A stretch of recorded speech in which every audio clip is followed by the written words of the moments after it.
and welcome to the Giving Voice to Depression podcast, produced in partnership with the A.B. Korkor Foundation for Mental Health. I'm Terry, the creator and co-host of this podcast. I've lived with depression most of my life, and I know how easy it can be to feel all alone in the experience. I'm not alone, and you aren't either. And I'm Dr. Anita Sanz, a licensed clinical psychologist with a number of my own diagnoses, all of which bring a certain amount of anxiety and depression along with them. There is great power in shared experiences. We share our own as we engage in intimate and candid conversations with our weekly guests, exploring different perspectives on and experiences with depression. We keep it real because depression is real. We keep it hopeful because there truly is hope, in spite of what depression tells you. Hello, Anita. Hi, Terry. November is National Caregiver Month, and this month we are producing 3 new episodes focused just on caregivers of people with depression. It's a needed and necessary one because we need to acknowledge that depression doesn't just cause harm and stress for the person who is depressed. It's also going to have at least some kind of an impact on anybody who loves them, particularly the ones who are around them the most often. Absolutely. And as I was putting this episode together, the image, Anita, that kept coming to my mind was that of a cairn. If you're not familiar with that word, picture a pile of rocks intentionally stacked and left along a path or hiking trail as a marker. It not only helps the people who left them have confidence that they're on the correct return path, but it reassures and guides anyone who may be on the trail behind them that this is, in fact, the way someone else on the trek took. I love that image. Me too. And that is our intention with our podcast. Each weekly guest shares details of their mental health journey and sort of marks a path. And even if you chose or need a different route, there's some comfort in knowing that others have passed this way and conquered the obstacle course, and that they care enough to try to help you manage yours. Last week, we introduced you to Gwen, who is willing to share some of the details of her life supporting a husband and their 2 teens who've also experienced depression.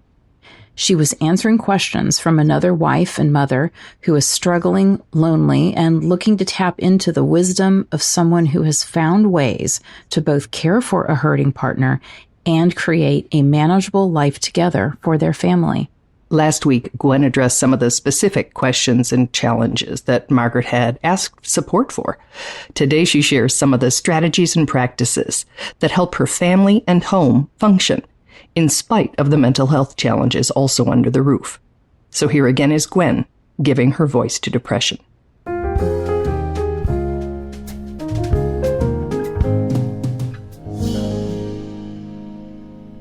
Maintaining hope with depression can require intentionally looking for the glimmers in life, the small moments of joy that bring light. Even on the toughest days, there's always something good that happens. Like even when things are kind of low to the ground, you can have a funny moment. We have the 2 crazy dogs and they help with humor, but it can just be watching a funny show or making a joke about something, trying not to take things so seriously. Like some days you just have to find the little bits of joy that you can to get through the day. In addition to looking for light in the darkness, Gwen says her family's also had to agree on a number of what she calls ground rules to keep the household machine running. There's a lot around communication. We've had really serious conversations over the years. And these are easier to have when things aren't really, really tough. Like when things are good, you have to have these conversations. Absolutely. Which is, what are our ground rules that we agree to? So before coming on to talk with you, I talked with my husband about, are you comfortable with me sharing all these things? And he and I agreed together as we discussed everything that, he knows that I'm the early warning system, that I'm going to be the one who's going to say to him, I can see some signs of depression creeping in. Mm-hmm. You are sleeping more. You are, gaming more. You're kind of withdrawing from me. I can tell that you're a little more short-tempered, a little more irritable. Things are not normal right now. And maybe you don't realize it, but I think you should be seeing your therapist more often. And he and I agreed early in our marriage that was okay. That he needed to be receptive to that if I was going to bring it up, because otherwise it was just going to slip farther and farther down. And how early do you do that? Like everybody has a day when they feel crummy and they might have a couple days. If it goes on for a week or two and I'm not seeing it get better, I'm seeing it get worse, then I will say, like, I just want you to be aware this is what I'm seeing. And you can't do it with any judgment. It's just, this is what I'm observing. And I'm concerned. I'm concerned about where things are heading. Because it's way harder to catch it if you wait a month or two. Gosh, yes. Yes. So, it can be harder to catch a week or two in, too. It just depends on how fast it's escalating. Yes. So tell me more ground rules. This is helpful. So another thing that we do is I can't let him just opt out of things entirely. It's not fair, especially when you have kids and you're trying to do things. So we always look at things like, well, you can't do everything I want you to do, but what can you do? Or you can't do everything the household and the kids need today, but what could you do? So for example, he maybe isn't going to be able to mow the lawn. That's too much energy, but he could lay in bed with the kids and read them a story at night. And so we did a lot of trading off when the kids were little of different things depending on where his energy was and what he was able to do in a given day. It does put a lot of pressure on the other partner to be really flexible, but I had to make sure that he was still active and involved with the kids. And so we had to find the things that he could do that were easy. Like driving the kids to school or picking the kids up at school was easier than some of the other things that you might have to do, like taking them out to go shopping for school clothes or something like that. So we really looked for opportunities like that. And that was kind of an agreement too, is you can't just go into your room and shut the door and sleep. This is going to have to happen somehow. So what can you do? Understanding depression and how it affects her partner has taught Gwen that when having those serious conversations, she's got to be really mindful of both her word choice and timing. It can be tricky to open up the conversations too. So part of what I have tried to do over the years is kind of have some very I'm careful about what I say so that it doesn't create this defensive reaction. And so, it's a typical advice. Don't ever say always or never, kind of try to point out something in a way that will be more likely to be heard. So if it's something like, I can see this is a really tough week for you, but we have a lot going on with the kids this week. Can we go over what's on the schedule so that we can find some things you can help with, that you can take that are reasonable given how much energy you have this week? So that it's just kind of an expectation that, yes, you need to pick something up without judging or making them feel bad that they can't do as much as they would like to do or would normally want to do, those kinds of things. And I think I also was careful. I'm always careful to think about the timing.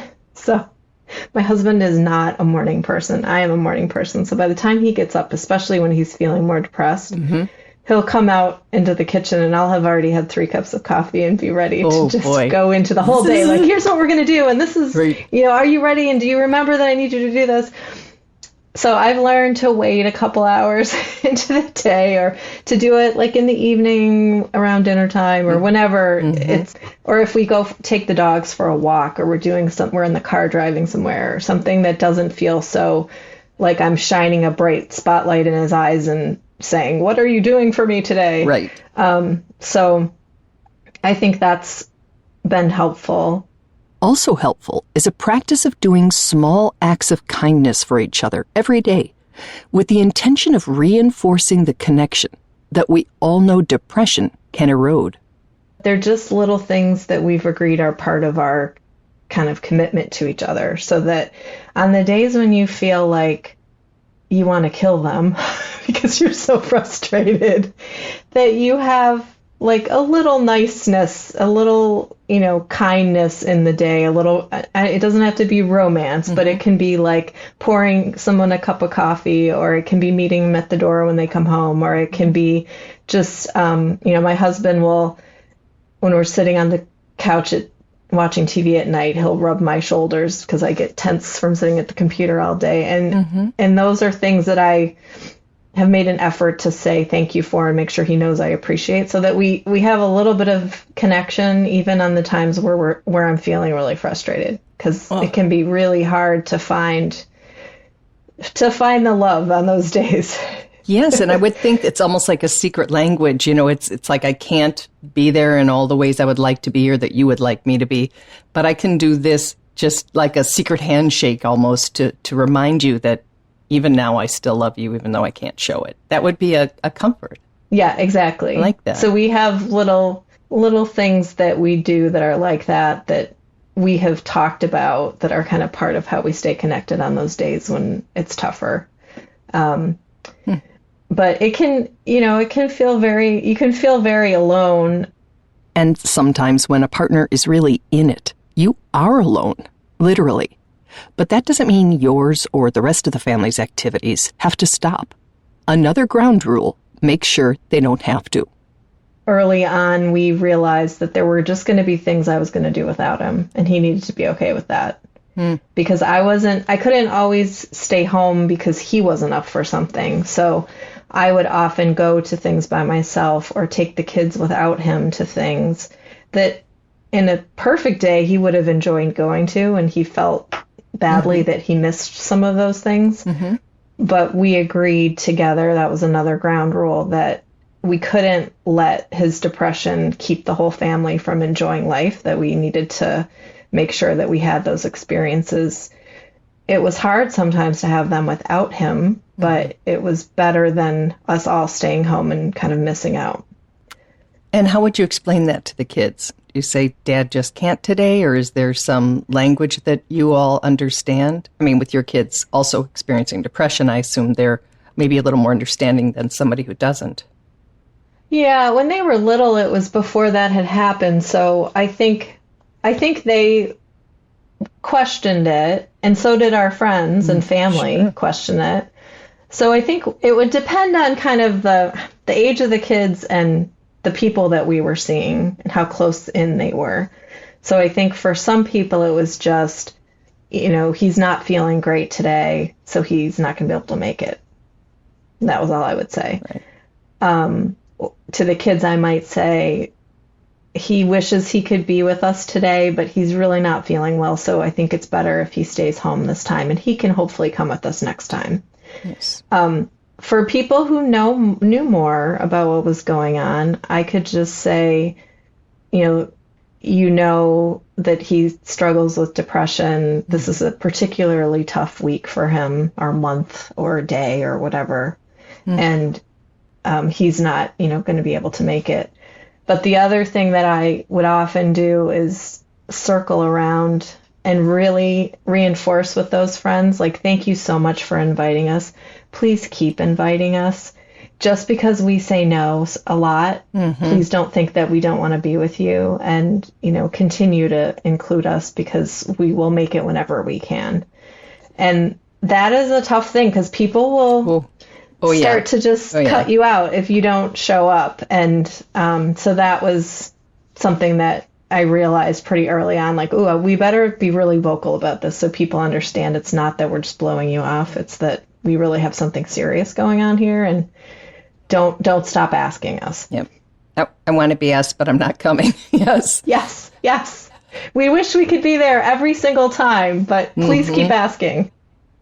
It sounds like you have to really think about everything. Be very, very careful about what you say, probably what you don't say, how you say it. And I assume that gets easier with practice, but we're also people. And, sometimes it's like, oh, for God's sake, get out of bed. How do you do what you do? And it sounds like really artfully. Well, I'm a communicator professionally, so that helps. Like, that is part of my job, is to be able to come up with the right words. So that does help. But I think a lot of it is just practice, and a lot of it is taking a breath and remembering that the person that I fell in love with, the person that I married, the person that I want to build my life with is still in there, even on the days where he's harder to find. Oh, we've got to repeat that for anyone else who needs to hear it again. Take a breath and remember that the person you fell in love with, the person you married, the person you want to build your life with, is still in there, even on the days when they're harder to find. An easily lost part of the care equation can be finding or showing a similar level of empathy, love, and grace to ourselves as caregivers. I think the other thing is you got to find your people that are going to take care of you. So I found a support group for moms of kids who had depression and severe kind of emotional things when my son was younger. And it's interesting because it ended up being very helpful for my relationship with my husband as well.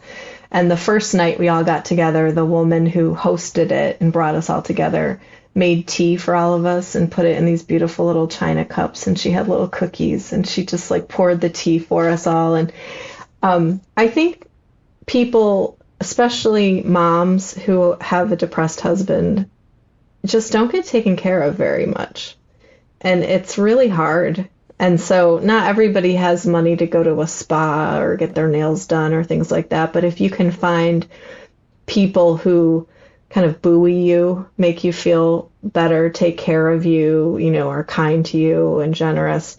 And that could be a therapist that listens to you, or it could be a friend or people at your church or wherever you find that support.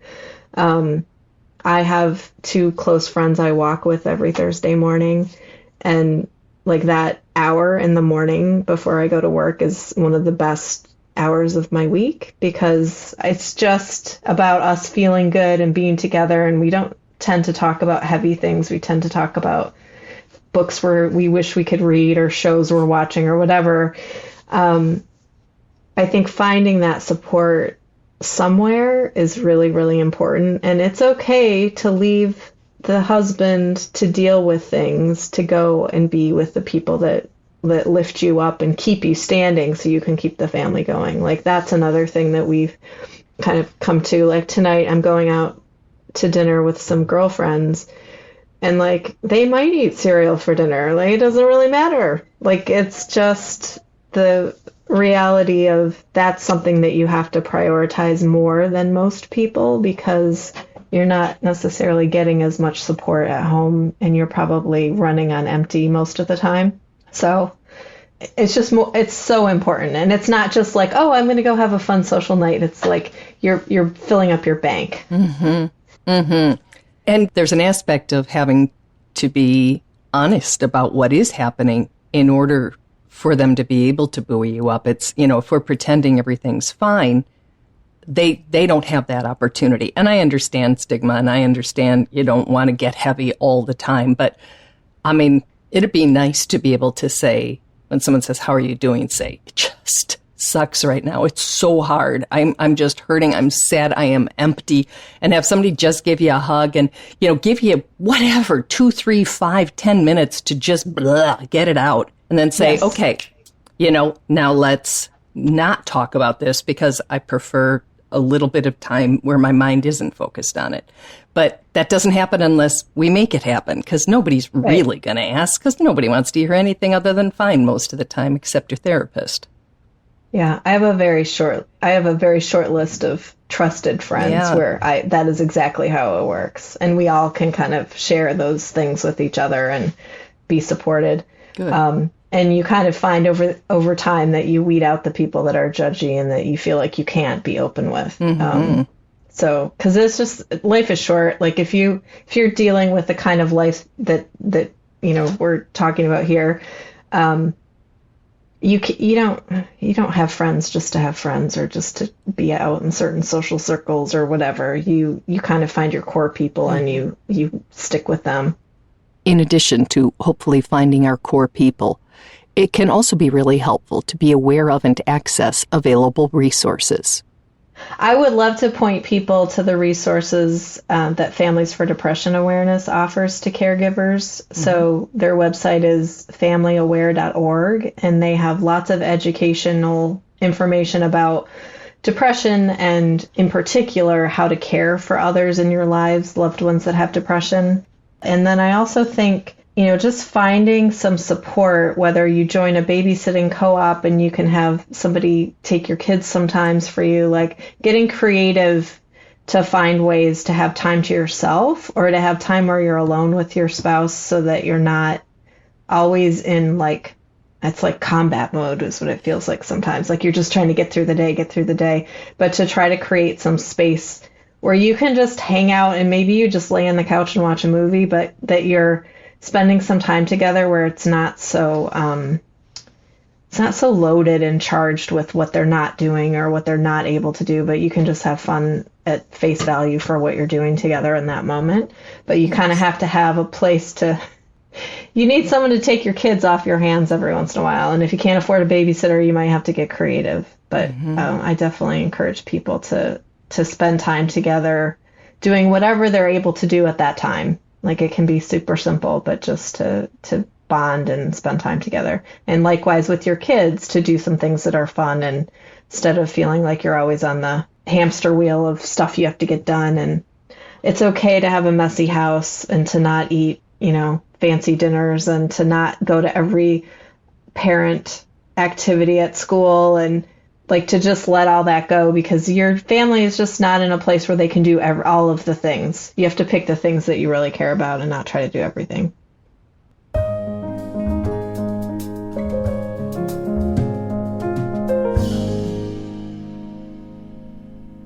So Terry, there was so much good information in this, but the two things that really kind of popped out at me that I think are important to emphasize, one was that whole time that she was talking about, remember who your partner was before the depression. Yes. And try to keep that image in your mind alive. Use that as your guide for how you gently, respectfully, firmly need to bring up tough conversations, because it's going to be hard sometimes when you're really, really depressed to look like that same person to anybody. Mm-hmm. So I love that. I mean, to me, that is, again, one of those wonderful ways that we keep a relationship going in hard times.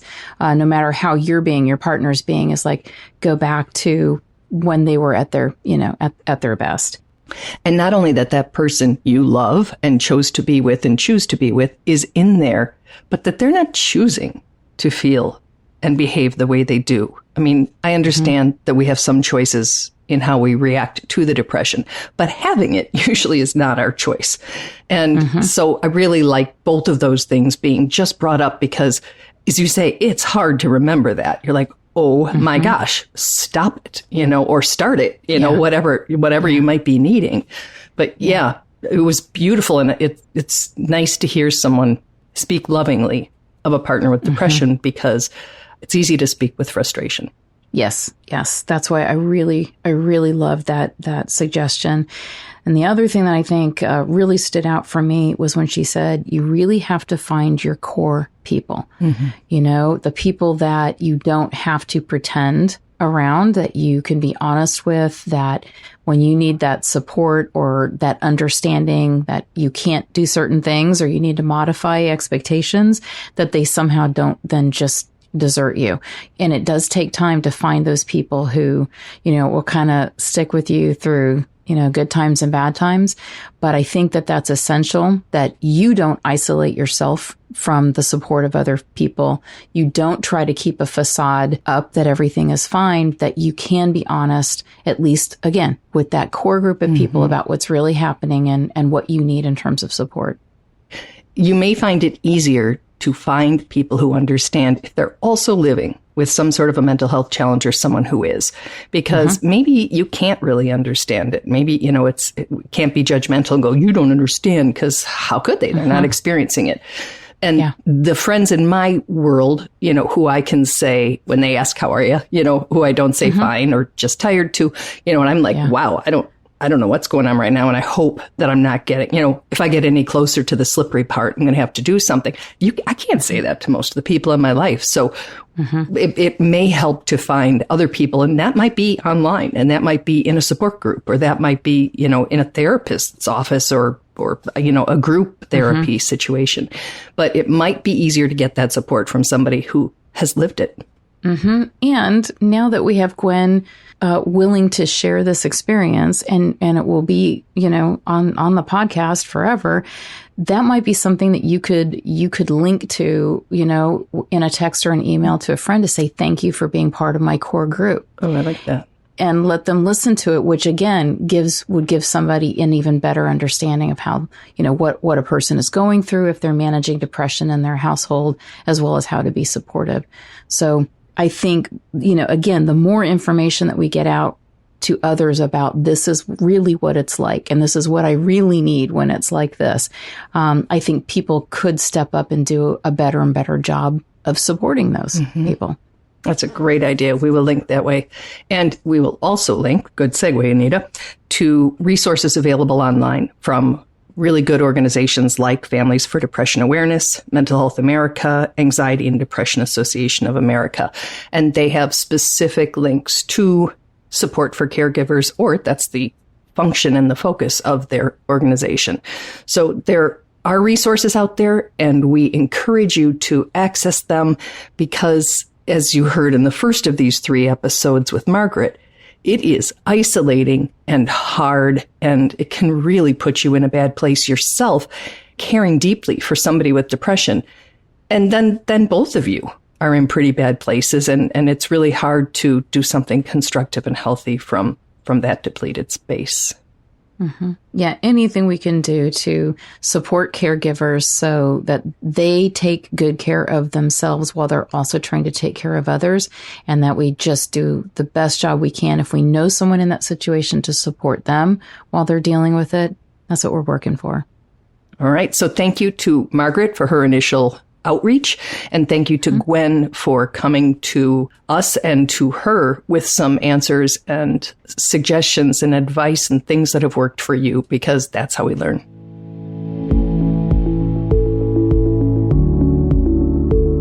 We truly hope that our podcast brings a little more understanding, helps you better articulate and reflect on your own experience with depression, or better understand how to support someone else who is struggling.